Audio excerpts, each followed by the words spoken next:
We know, student, that the poem To a Skylark by Shelley is a great composition, and we have already pointed out some reasons of its being great and impressive. We have so far dealt with so many essential points relating to the poem, and this time also we have just to light on some important stanzas of the poem from 11 to 15 to go to the depth of the thought of the poet. We already know that poet is just a very contemplative person. Though he is a romantic personality, he has a great command over his contemplation. And we can also say that they are actually real thinkers who have developed a romantic theory of life, how to live, just with all sort of physical and mental comfort, has been the very special consideration of P.B. Shelley. To a Skylark is just going to make that kind of way possible for human being, by which we can get ultimate rapture, ultimate mirth, and ultimate happiness, for which we have been striving. Now further, we know that the poet has compared Skylark with so many things, and still here we find that the process of comparison is not going to be over. So now this time he says, like a rose embowered in its own green leaves, by warm winds deflowered, till the scent it gives makes faint with too much sweet those heavy winged thieves. Here we find that it is the comparison with rose. We already know that rose is known for its scent. Its scent itself makes it present, and we identify the scent with rose. So we can say that it is just the warm wind which is going to deflower rose. And there are no petals on the road, but we can imagine that even if there is no petal, the existence of a rose is over. We cannot say that existence of a rose is over, simply because of the fact that it is just the scent of the rose, which makes it always present. And we find that this time warm wind has played against the rose, that it has been deflowered. It is without any petal as such. So we can say that it is the extinction of physical personality of rose. However, something spiritual always remains. We can say that physically we may be destroyed. Physically we may be deflowered. Physically we may be demeaned. But it doesn't mean that we have lost everything and there is nothing left just to make our life alive. So here it is just the deflowered rose that does not seem to be very much apparent, but we can say that people feel, that scent is still there, and it reminds us that rose is still living, it is not gone. So it is among the fainted petals that heavy winged thieves, which are bees, is still taking nectar from the rose. And so we find that it is very much comparison that has been made for just a skylark and to rose, but ultimately you find that a skylark is supreme. We can say that whether a skylark exists or it doesn't, it hardly matters, Because the song that Skylark has sung is always resounding, and just we may not see Skylark anywhere, but its song is going to remind us that Skylark is somewhere around us, and we can always feel the presence of a Skylark here. So it is just the matter of supernatural existence of all the good things. We can say, yes, good things are not living only physically. We can say it is the nature of the common things that with the just depletion of physical existence, common things are also depleted.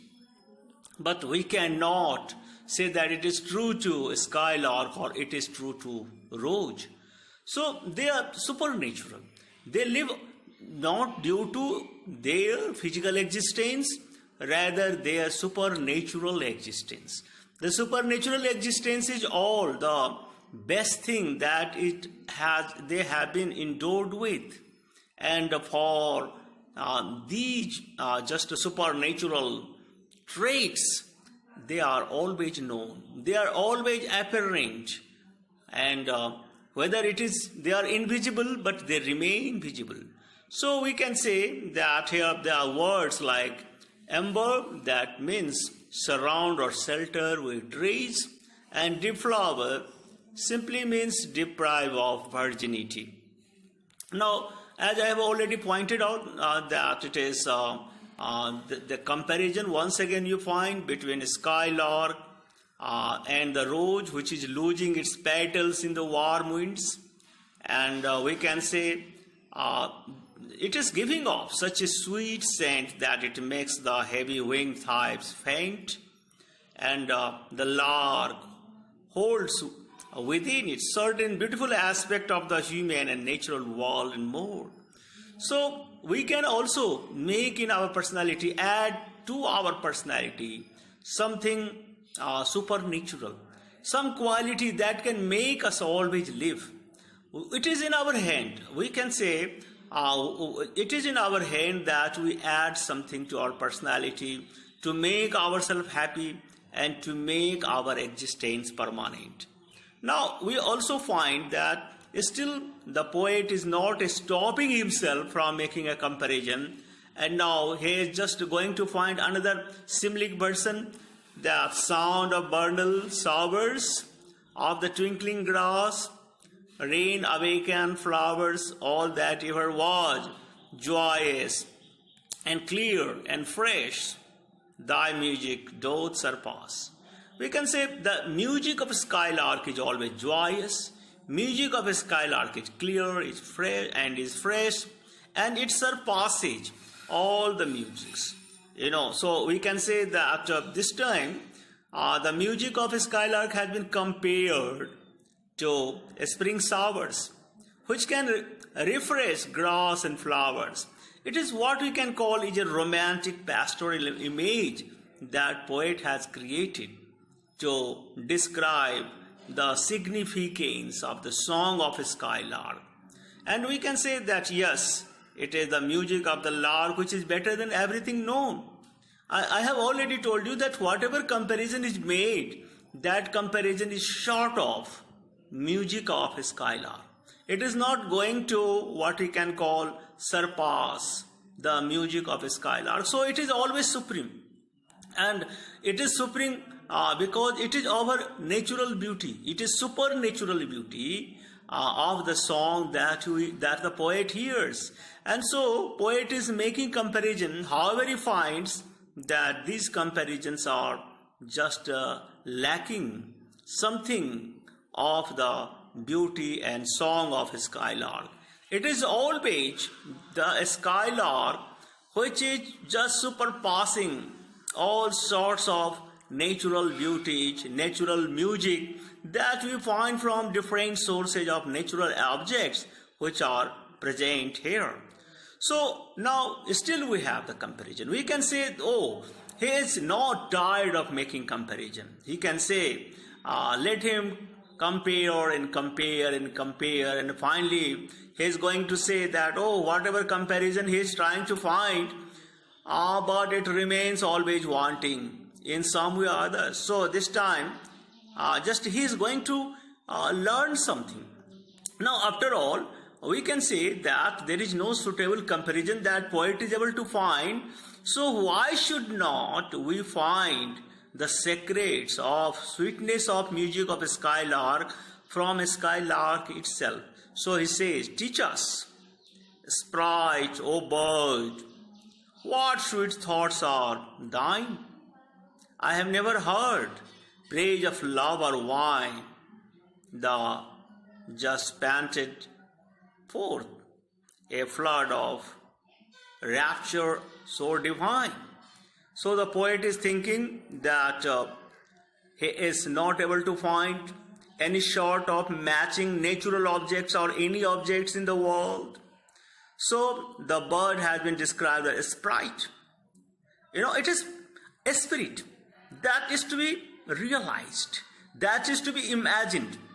We simply do not find anything into the bird skylark. That bird skylark is not conceived by the poet when he is talking about such a beautiful bird singing such a beautiful and sweet song to make the poet relieve of all the tension and be filled with the sweetness of magic. So no, it is not only possible by the physical entity, no matter even it is a skylark. The skylark, when you think of the physical existence, is perhaps not true to just make that kind of matter. It is a spirit, something within. It is the very much total, personality that is internally. We are just going to take into account the existence of a skylark. So he calls it a spirit. Teach us. Now he is going to learn from that skylark itself. After all, he is not going to find any way to understand the secret of the music. So he says, teach us, sprite of bird, what sweet thoughts are thine? After all, what thoughts are behind the making of this kind of music? The poet wants to know the thought which has been owing to this great music by Skylark. So it is never heard. You cannot say that the poet has heard and we people are just in the position to hear it, because it is not the earthly object, So we can say it is just, just praise of love. We can simply praise a skylark in terms of love, that is the love song. It is just like wine that song has been sung, or just we can say we are all panted for flood of rapture or divine. We are just trying to find that kind of thing. We pant for this kind of rapturous and divine music. We find that, that sort of wine must be made available to us.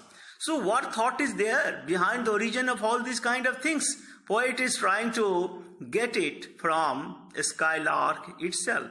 And who is better than a skylark itself to tell all the things which are just responsible for creating this kind of music? So it is pant, just we can say to breath quickly and rapture, everything, or extreme happiness. So we can say this is a request to the sprite or bird, or it is, you can say, the spirit of the bird is itself a spirit, and a skylark is going to think. A skylark is just going to have its own thought of music. So it sings with certain thought. That there are two examples given: love and wine. This is all out of love that a skylark is singing. Yes, so love has been the very much basic region of emergence of this kind of sweet or wine-like song. So human often just praises for their positive effects, but ultimately we can say, but these praises just pale into insignificance when we are going to compare the divine music of the bird. Naturally, it is divine music. Once again, just we can find that we try to have this kind of music, but the poet is just going to know the region and where from it has been originated. And so he say that chorus, hymeneal or triumphant chant, masked with thine would be all, but an empty want, a thing wherein we feel there is something hidden want. And we find that we can listen to the marriage song, that is hymeneal songs. Here also you find that it is all sweet atmosphere. When hymeneal song is sung, it is very good effect that this song is creating, and we are charmed by the music of hymeneal song as well. And so we can say that it is triumphant chant as well, which is sung at the victory of some king and ruler. Here too you find that it is full with excitement. It is exciting atmosphere being created by hymeneal or triumphant chants. But we can say still it is not just as nice, as good as the poet has been listening to the song of Skylark. So it is all empty. It is all devoid of that sort of music that the poet has found into the song of a Skylark. So just something hidden remains, some secret remains there in the song of the Skylark. A Skylark song is still full with secret. There are some secret points that poet try to just find out or decode or unearth, that he could also sing such a brilliant song as has been sung by Skylark. So it is once again a try is made. It is once again an endeavor is made by the poet. He also wants to be the same as his Skylark, or he also wants to make all human beings. If he knows the secrets, he will spread that secret. He will send that secret to all of us, and we can also start singing just as a Skylark.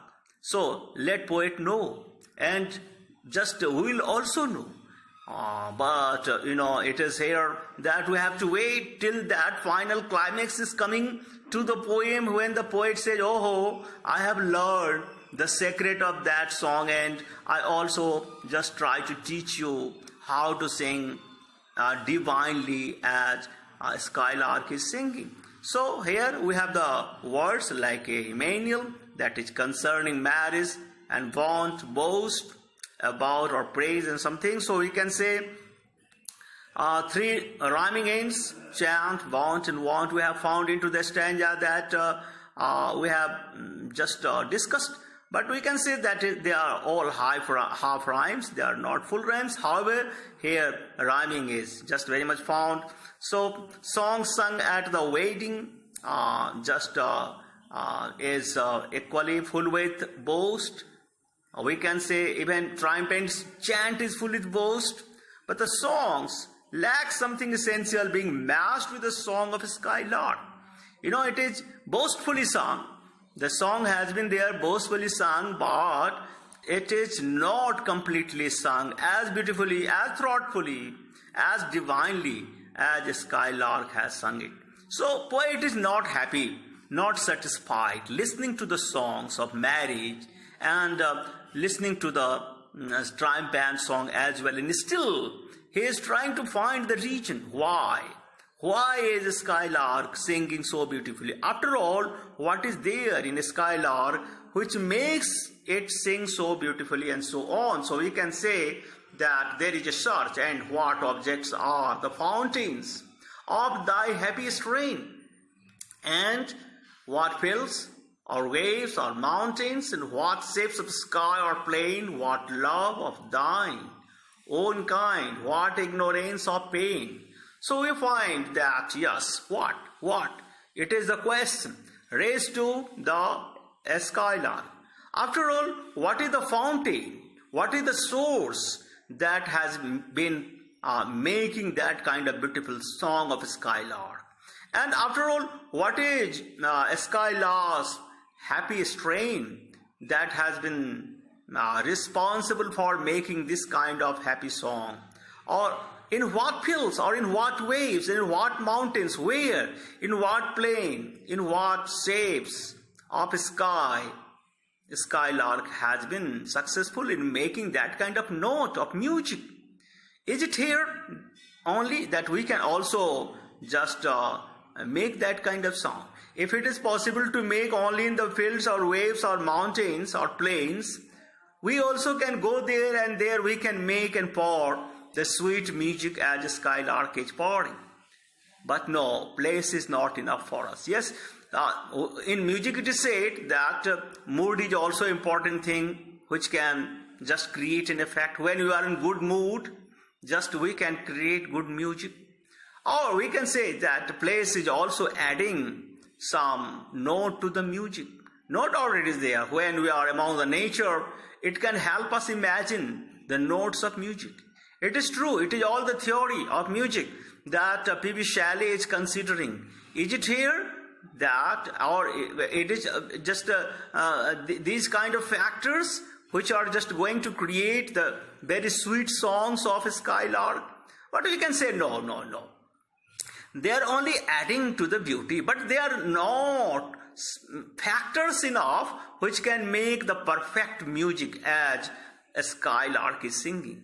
A Skylark is singing perfect music, and it is not possible only being in the mountain, only being in the waves, only being in the plains, or only being in just a happy strain and so on. So we can say that we have to go to make a detailed or extensive analysis of the region. So we can say the speaker wants to know from the bird its source of inspiration. And does it come from the field or sea or the sky or the bird's natural environment that caused such a great music? Or is it something more abstract? Love for its fellow birds perhaps. Or it is because it does not know the meaning of pain. So perhaps just we are moving to the concluding remark. This time we have just got the hint by the poet that it is love. Under the just very much effect of love, we can create the best music. So we should be in love. We totally be in love. It is not to just to try to pretend to be in love. We generally try to pretend to be in love. We want to show our love by some way or others. But it is not the matter of showing love by certain symbols and certain tokens. Let our heart be in love, and when we are in love, as Krishna was there in love for Radha and for just human civilization, he has been just playing on flute perfectly. And so we can say that when Haridas was in love for nature, for God, he was perfectly playing the music. So we can say that human being also has been able to play perfect music. We have cited the example of Haridas. We are not citing the example of mythological character. Yes, in our Hindu myths too, we find there's characters like Saraswati and characters like Lord Krishna, who have been the originator of music. And here, the lesson is that they have given the lesson of perfect, love. And out of perfect love, the stream of music is flowing. Yes, it is what we can say. And, a Skylark is simply epitome of a spirit of love. Here, love resides into its heart. And total Skylark itself is a love. We can say, we can define love through Skylark. We can define love through Lord Rama, Lord Krishna, and so on. So when this kind of climax of contemplation reaches, we can say we create the perfect music. So here we see that a Skylark is living just a spirit, because it shows the perfect shape of love, without any sort of tension and anxiety. It is in love, in love, in love, without any anxiety of losing and gaining. Skylark is in love and love in love. So it is soaring high, and it is creating the perfect music that is ensnaring, it is charming, it is unmatched, And it is why the poet has been trying to find out some comparisons and matches, but he could not, because those were the musics just sung out of boast and something like that. There were certain kind of flaws into the music.